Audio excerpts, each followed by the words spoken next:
existe um princípio que é natural na vida: a luz e a sombra. Dessa forma, então, assim como existe o dia e a noite, assim como existe o elemento Yin e Yang, assim como existe o fogo e a água, na personalidade do ser humano existe uma luz e uma sombra. Costumeiramente, aquilo que o ser humano é de melhor, o seu oposto é aquilo que ele ultraja, que ele teme de si mesmo. Por exemplo, uma pessoa que é muito boazinha, que é muito dedicada ao bem, o seu oposto, a sua sombra, seria uma pessoa revoltosa, uma pessoa brava. Então, quanto mais o ser humano trabalhar a sua luz, mais ele vai integrar a sombra na sua personalidade, para que ela não seja aflorada. Muitas pessoas que você vê que são coléricas, que são bravas, que são ofensivas, quando lhe dói na consciência, elas ficam chorosas, como se fosse uma criança, vitimizando como se fossem vasos frágeis. Então, o objetivo essencial e psicológico do amadurecimento, da individuação, é encontrar o equilíbrio. Nem de mais, nem de menos. Nem de mais, nem de menos. O equilíbrio. Esse é o ponto essencial. É necessário o equilíbrio entre as partes.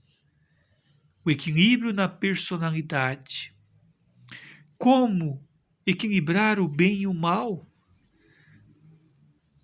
Exatamente. Equilibrar não o bem e o mal, porque o bem deve se sobrepor na nossa essência, mas equilibrar o bom e o ruim de nós. É diferente nesse olhar, nesse prisma. Aquilo nosso que é bom, nós podemos ofertar, doar, dividir, expandir. E aquilo nosso que é ruim, nós temos que aprender a lidar com isso, sem culpa, sem remorso, sem revolta. Isso se estende a uma vida difícil. Muitas vezes uma pessoa reclama, hoje eu não tenho isso, eu não tenho aquilo, eu não tenho o conforto que determinado parente tem, eu não tenho a tecnologia que outras pessoas têm. Esse lado de reclamar, esse lado de lamentar, esse lado de ver, evidenciar o fracasso, o que é difícil, o que é desnivelado, é uma sombra. É uma sombra que está incidindo.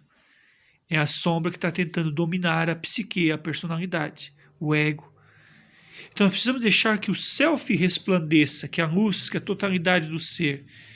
E nesse ponto essencial, a luz vencerá a sombra quando incorporá-la, quando integrá-la na personalidade.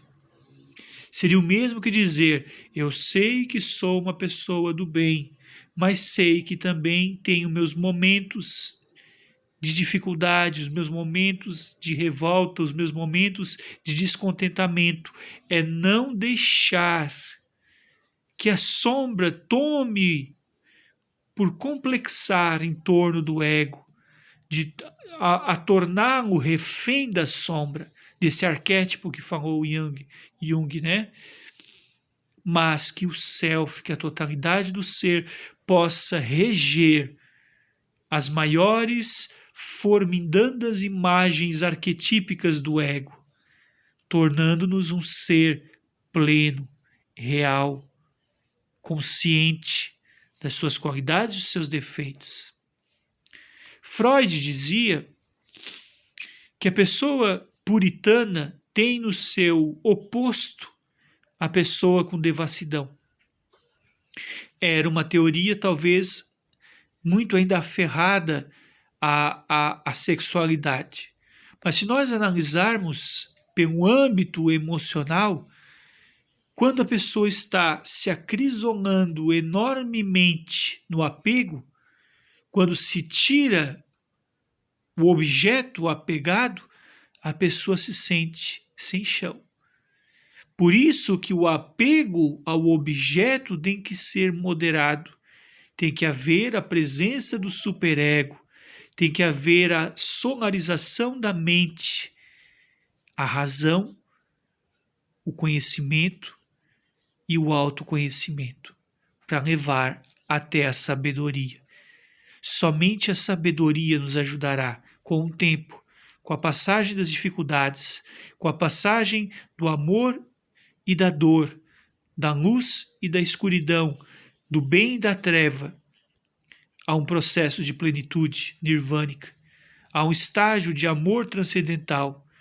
A razão, então, cede também lugar ao sentimento e juntos caminham, braços dados com amor. Mero Robert de Filho, um ósculo de luz no seu coração, dedicado a Nossa Senhora Joana de Ângeles. Que assim seja, graças a Deus.